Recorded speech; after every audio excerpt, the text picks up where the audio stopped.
what I knew about pageants, honestly, was I thought it was all just about glitz and glamour, and I thought the women were, stuck up, or they just were there to be beautiful on the outside. I thought that's what it was.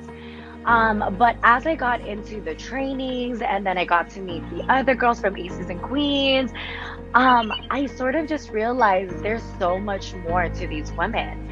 And all these women have come from so many different backgrounds, have gone through so many different things, have accomplished different things.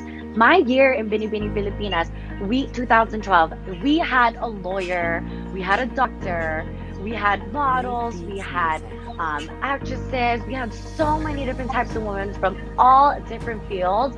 And little me, I was like the youngest. I think I was 17, 18 at the time. And I was like, well, I haven't done anything yet, But the thing that kept me wanting to pursue the pageant, because at one point I wanted to give up. I was like, this is too much for me. It was so late nights. You know how it is, right? You're training for the pageant, you're up late night, your feet's hurting, your body's exhausted, you're mentally exhausted, all the Q&A training, which thank you, Tita Nad, you helped me forever. But all of that at 18 was just too much. And I told my mom, but then I went through my messages on Facebook. And as you know, Filipinos are huge on social media, on Facebook.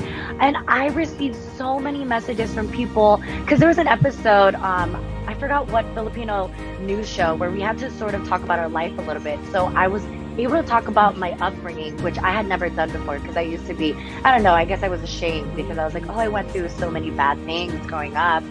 But then because of that, I received so many messages from people of all ages, all, male, female, kids, adults, and they were just like, nakaka-inspire ka naman, or this is motivating me to do so much better, and I don't want to give up.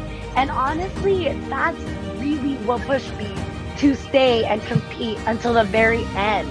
Ever since we won, all the traveling we had to do, all the learning, and all of the volunteer work, actually, that's where I really began to understand charity work and really get involved in it, even years after. And even when I moved back to the States, I was really involved in so many organizations because of Binibini Pilipinas. So that's really where it all started from.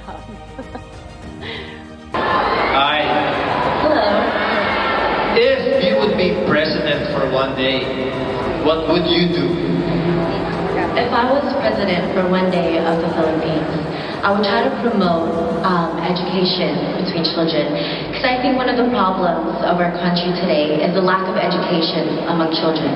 And I think with proper education, it is essential for us to have in order to grow as someone with good morals, intelligence, and happiness and optimism.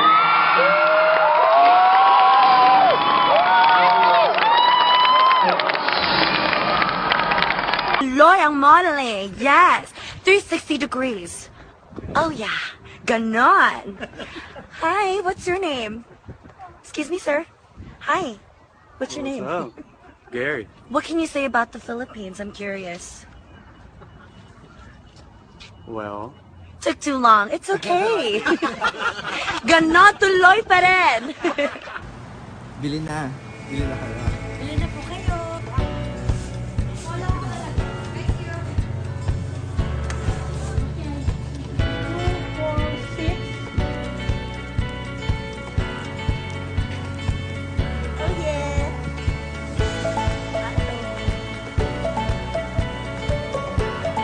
Always enjoyed getting to know people and talking to people, and I'm sure you guys have seen that. I love talking to everyone, but I think it's because as a child I moved around so much, and I was always the new girl. I've been to probably 15 schools my entire life. I was in a new school every year.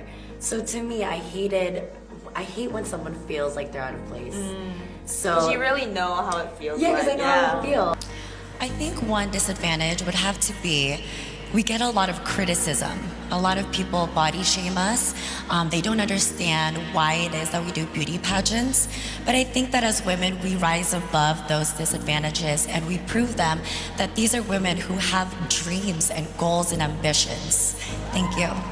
I'm all about uplifting others. I'm all about empowerment and doing good for other people. So, I feel honored being here, honestly, and it's been so much fun, and I'm just so incredibly proud and amazed at all these kids that are here today. I've always wanted to join Miss Universe. That has been one of my dreams since I was able to join Binibining Pilipinas. But as we know, during that time, when you already win a title, which for me, I won Binibining Pilipinas Tourism in 2012, hindi ka na pwede mag-join kasi yun na yung title mo. So even if I wanted to throughout this years, talagang hindi naman talaga pwede. But for some reason, Miss O, di ba yung sinabi ko po, kunwento ko sa inyo before, na parang all of the reasons why I was not able to, or all of the reasons as to what stopped me, for some reason this year, parang na-check off ni Lord, na parang wala ka ng excuse this time. And everything was just falling into place to the point where I was like, I think this is my time. This is my moment where I'm being given this final chance to really show everyone my capabilities of representing our country, the Philippines. So sabi ko, go lang. Kahit nalaman ko 3 weeks lang before I flew here sa Philippines. Sabi ko, okay lang yan, carry lang yan, push lang yan. And I went here and now I'm here.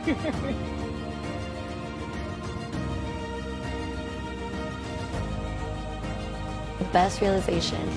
I think that, no one is perfect, but I know that I'm doing my best to be able to be the best version of myself so I can help and inspire others. And I literally told myself, you're doing this, you gotta give your 1000% all, and there's no turning back. I am Katrina Dimaranan, and I aim to bring us the 5th Miss Universe crown back to the